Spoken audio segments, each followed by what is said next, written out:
Hello everyone. इस video में हम देखेंगे मैथ्स बेसिक गाला का जो नया पेपर सेट आया है उसका पेपर 2 का सेक्शन ए देखेंगे। ठीक है, ऑलरेडी पेपर 1 का मैं करवा चुका हूँ और ऑफिशियल सैम्पल पेपर्स भी करवा चुका हूँ। उसका लिंक आपको डिस्क्रिप्शन में मिल जाएगा। ठीक है, तो चलो शुरुआत करते हैं सेक्शन ए से, जिसमें पहले 1 से लेकर 6 ट्रू और फॉल्स होंगे। देखो फर्स्ट क्वेश्चन क्या है, HCF ऑफ 25 एंड 52 इज़ 1। ठीक है, HCF हम क्या करते हैं, 25 को फैक्टर्स में लिख लेते हैं, 5 5 ज़ा, एंड 52 को हम कैसे लिख सकते हैं, 13 4 ज़ा लिख सकते हैं, यानी कि 2 इंटू 2। तो दोनों में कोई भी फैक्टर कॉमन नहीं है, 1 के अलावा कोई भी नहीं होता है, यानी कि हम यहाँ पे 1 लिख सकते हैं। ठीक है, तो कॉमन क्या है, 1 ही है, तो ये स्टेटमेंट कैसा है, ट्रू। सेकंड देखो, 2 is one of the zeros of the polynomial x square minus 6x plus 8। ठीक है, तो वो हम कैसे डिसाइड करते हैं, हम 2 यहाँ पे रख देते हैं। ठीक है, तो P of 2 is equal to 2 square minus 6 into 2 plus 8। 2 का स्क्वायर हो जाएगा 4 माइनस 12 प्लस 8, तो 8 प्लस 4 12 हो जाएगा, माइनस 12 इज इक्वल टू क्या आ जाएगा, 0। अगर ये 0 नहीं आता तो वो 0 नहीं होता, ये 0 आंसर आ गया, इसलिए वो 2 क्या होगा, इस पॉलिनोमियल का 0 होगा, तो ये स्टेटमेंट ट्रू है। 3 देखो, the common difference of the AP 5 3.5 2 0.5 is 5। ठीक है, तो ये जो दो टर्म है पहली, उन दोनों का हम डिफरेंस निकाल देते B माइनस A करके। अगर वो 5 आ जाता है तो स्टेटमेंट ट्रू है। पर अब अच्छे से देखो, 3.5 और 5 है, उन दोनों का डिफरेंस 5 कभी आएगा ही नहीं। ठीक है, तो यहीं से पता चल जाता है ये स्टेटमेंट कैसा है, फॉल्स है, आपको करने की भी ज़रूरत नहीं है। क्वेश्चन नंबर 4 देखो, साइन 30 इज इक्वल टू 1/√2। तो ये स्टेटमेंट भी रॉन्ग है, ये डायरेक्ट वैल्यू 45 की वैल्यू है, 30 की 1/2 होती है। फिफ्थ देखो, each and every statistical data has a mode. ये स्टेटमेंट भी कैसा है, फॉल्स है। अब कैसे वो समझाता हूँ।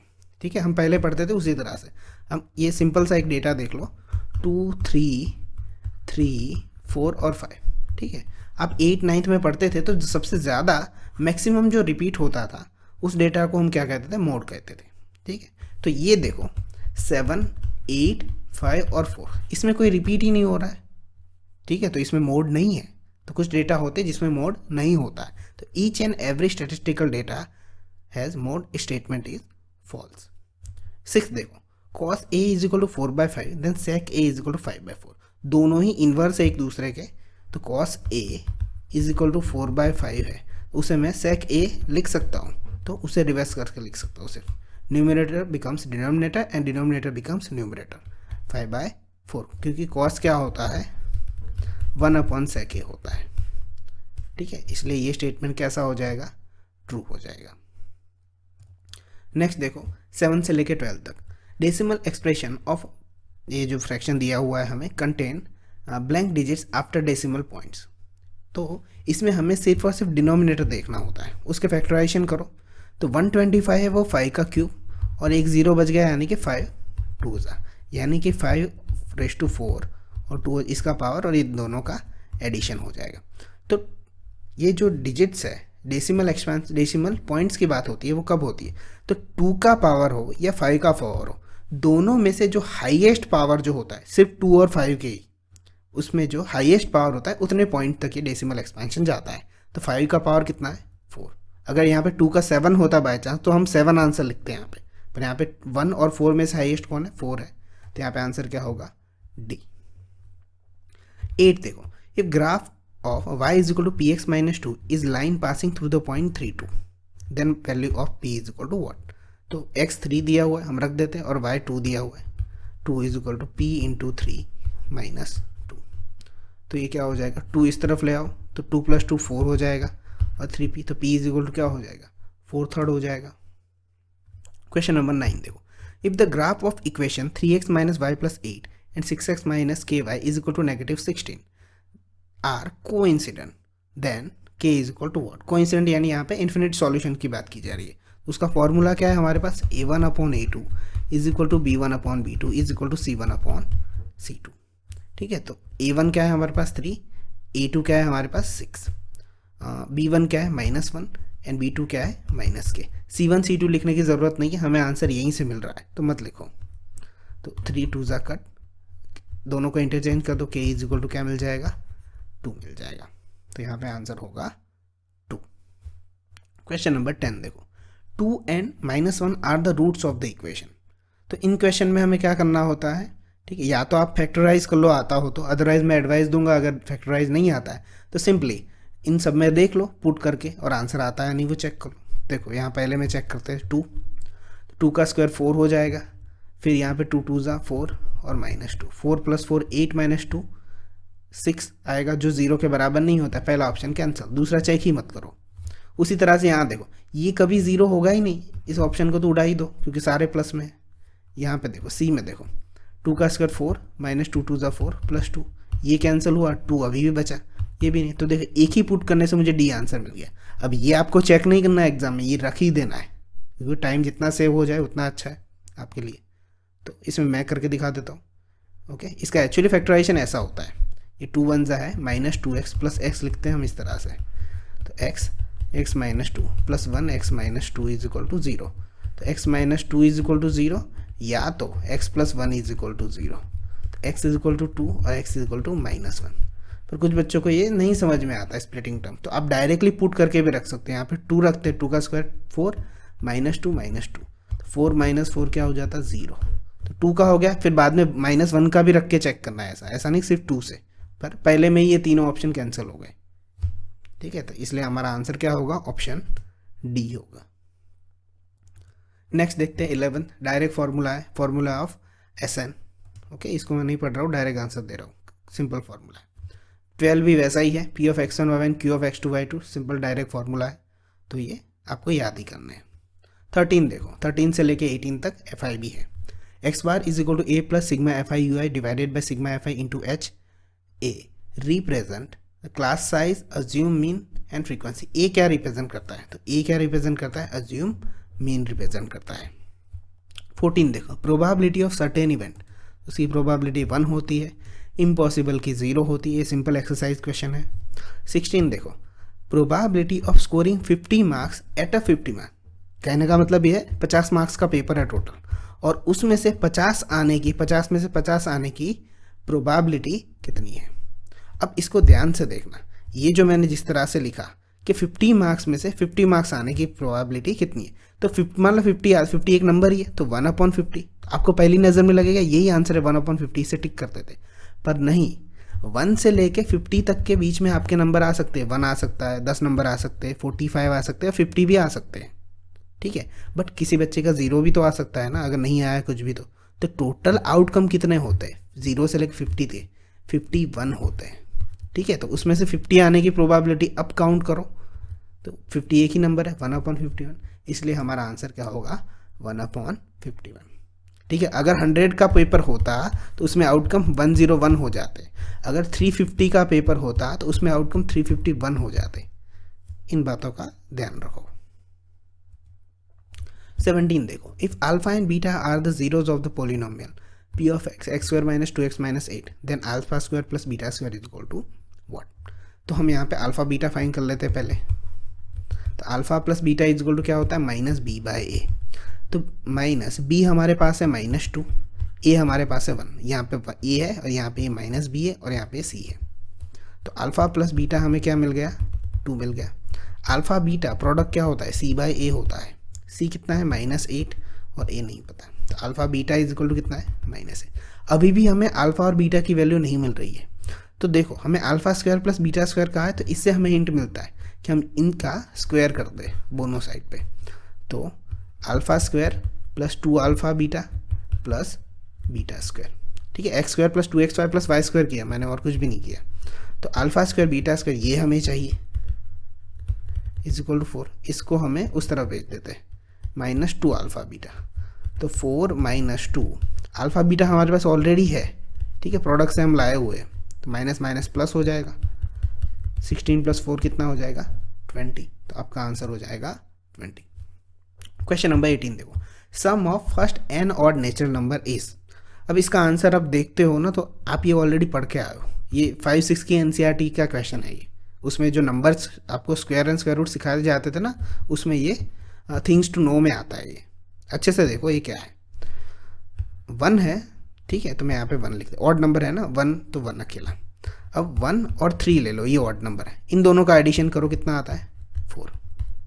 1 + 3 + 5, 3 ऑड नंबर लिखो, इसका आंसर कितना आता है 9।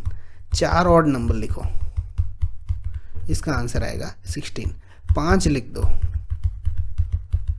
तो कितना आएगा 25। तो आप देख रहे हो एक नंबर है उसका 1 आंसर है, 2 नंबर है तो 2 का स्क्वायर है, 3 नंबर है तो 3 का स्क्वायर है, 4 नंबर है तो 4 का स्क्वायर 16 है, 5 है तो 5 का स्क्वायर 25 है।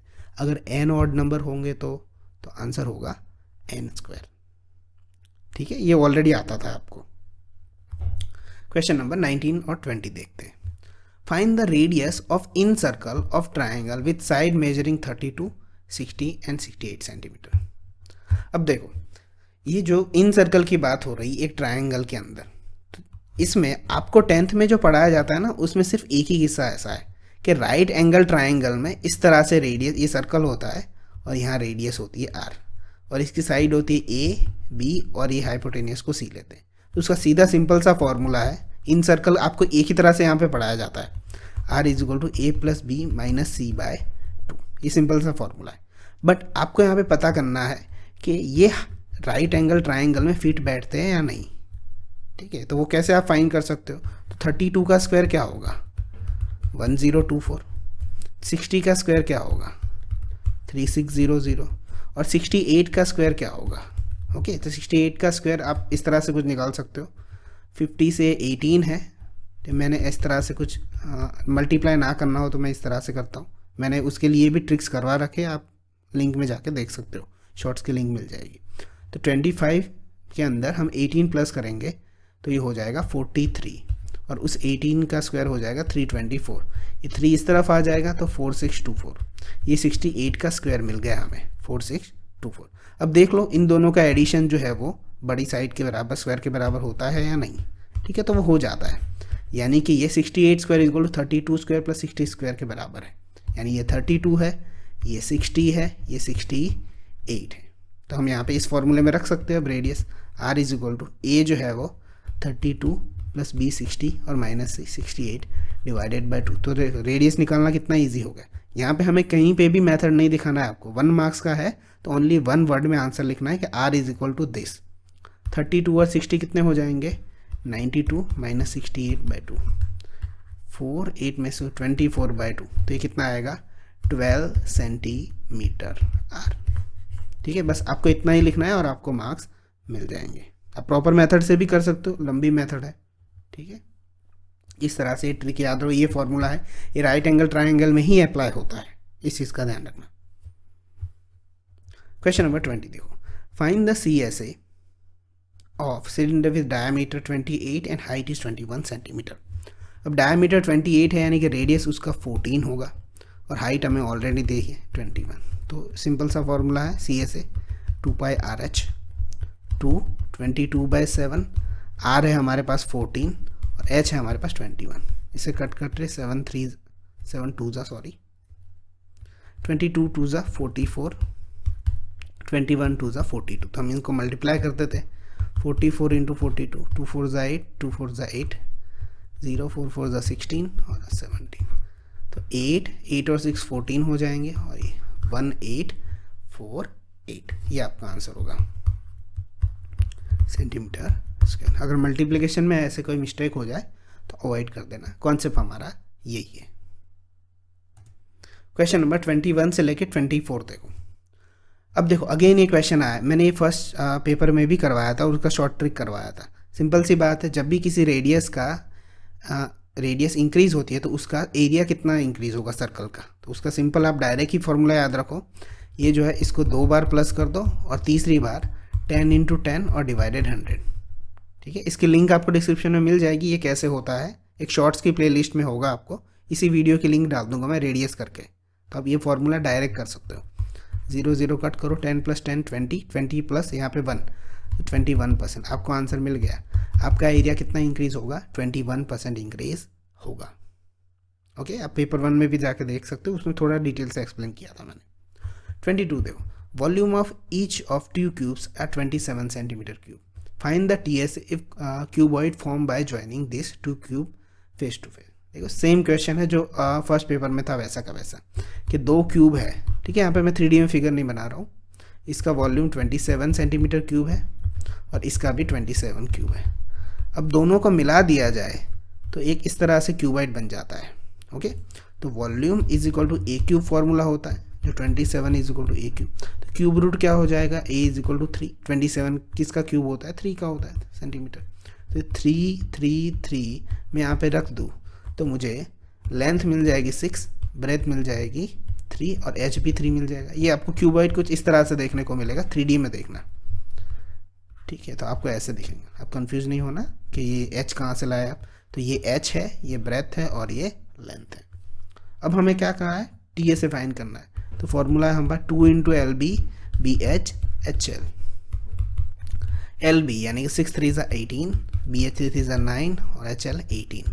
तो 18 और 18 36 और 9 45, 45 2 = 90 सेंटीमीटर स्क्वायर। यूनिट मत लिखना भूलना, एग्जाम में आपका हाफ मार्क्स कट हो सकता है। ठीक है, पेपर चेकर पे डिपेंड करता है, बट यूनिट लिखना कंपलसरी है। 23 देखो, the graph of y is equal to P of X is shown in the figure below, state the number of zeros. तो y is equal to P of X आया ना, p के अंदर x है, तो हम x एक्सिस को देखेंगे 1 2 3। x एक्सिस को कितनी बार टच करता है यहाँ पे, intersect 3 times. Number of zeros कितने होंगे, 3 होंगे। क्वेश्चन नंबर 24 देखो, in the circle with radius 21 centimetre, radius है यहाँ पे 21 centimetre, arc subtend angle of theta 60 degree है, find the area of minor sector. तो उसका सिंपल सा फॉर्मूला है πr² थीटा बाय 360। ये एरिया ऑफ माइनर सेक्टर का फॉर्मूला है। ठीक है, πr² थीटा बाय 360। तो इसमें हम वैल्यू रख देते हैं 22/7। आर कितना है हमारे पास, 21, थीटा है हमारे पास 60 और ये 360। 0 0 कैंसिल, 6 6 जा, ओके, 3 2 जा और 11 और 3 7 जा 7 कट। 11 × 21 कितना होगा, तो इसका भी ट्रिक है 1 2 और 1 3 और 2 वैसा का वैसा, यानी कि 231 सेंटीमीटर स्क्वायर। ये आपका आंसर होगा, इतना एरिया होगा माइनर सेक्टर का, 231। ओके, यहाँ पे गाला का पेपर 2 फिनिश होता है। अगर आपको कोई भी किसी भी क्वेश्चन में कोई डाउट हो तो आप कमेंट करके बता सकते हो। बाकी मिलते हैं नेक्स्ट वीडियो में पेपर 3 में। बाय।